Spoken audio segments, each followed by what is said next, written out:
Друзья, рад приветствовать вас на канале Русториас, где я читаю для вас короткие увлекательные истории на русском языке. Сегодня мы буквально окунемся в мир очень популярного водного вида спорта.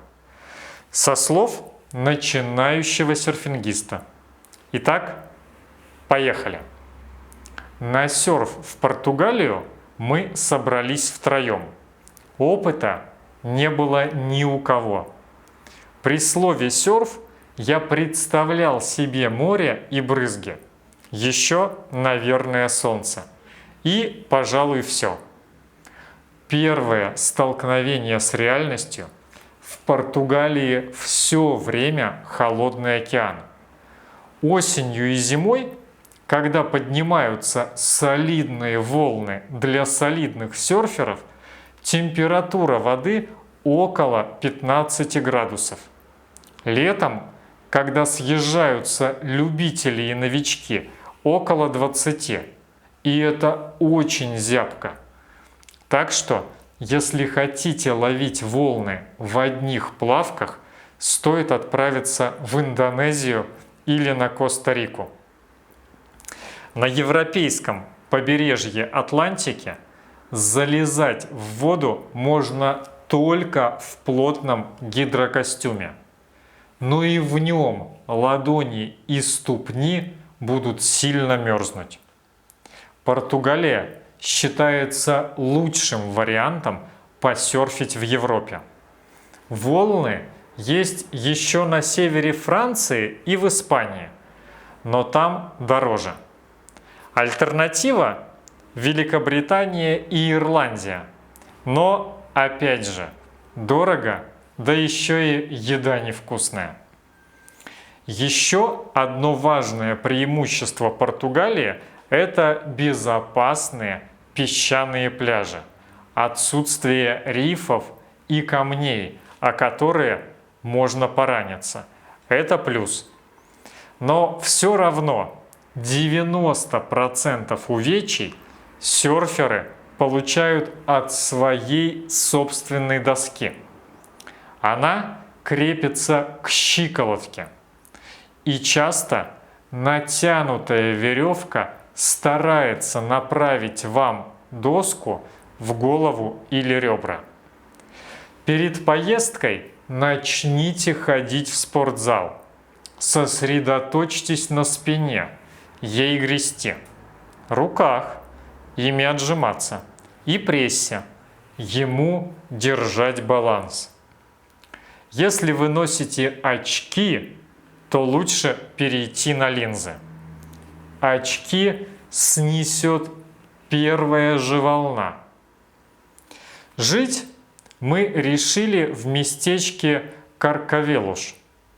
Это рыбацкая деревня, всего час с небольшим на автобусе от Лиссабона.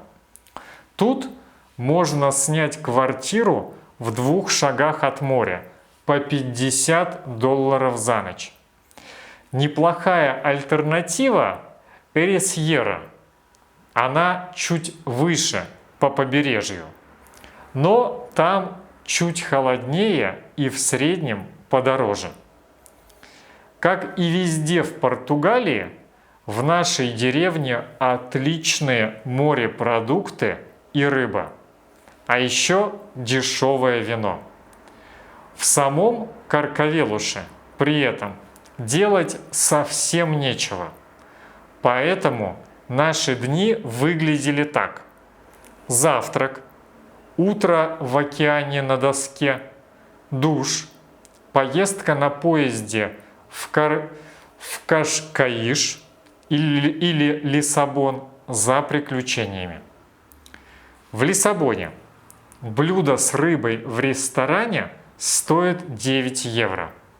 Бокал вина в ресторане 1 евро. Бутылка вина в супермаркете от 2 до 6 евро. Сам серф организован вокруг кемпов, учебных центров, где опытные серферы обучают новичков вроде нас. Занятие длится 2 часа с утра. Если вы не вундеркинд, одним уроком точно не отделаться.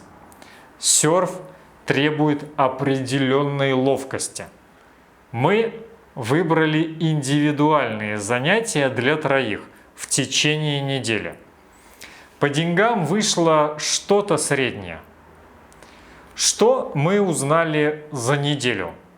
Самые основы. Как правильно выгребать из белых вод в зеленые? Поначалу на это можно потратить все свои силы. Как правильно считать волны и определить ту, которую будем седлать? Как моментально переходить от созерцательного дзена к сосредоточенной гребле? Как отжимать от доски все тело в одном броске и замирать в правильной позе? Вообще серф – это любопытное времяпрепровождение. Если повезет, за 2 часа вы оседлаете 2-3 волны, а верхом проведете секунд 20. Но эти 20 секунд заключают в себе Вселенную. Попробуйте, вы сами все поймете. Друзья, вот такие впечатления у нашего сегодняшнего героя. Если среди вас есть опытные серфингисты, жду ваших комментариев. А у меня на сегодня все. Спасибо за внимание, огромной вам удачи и пока!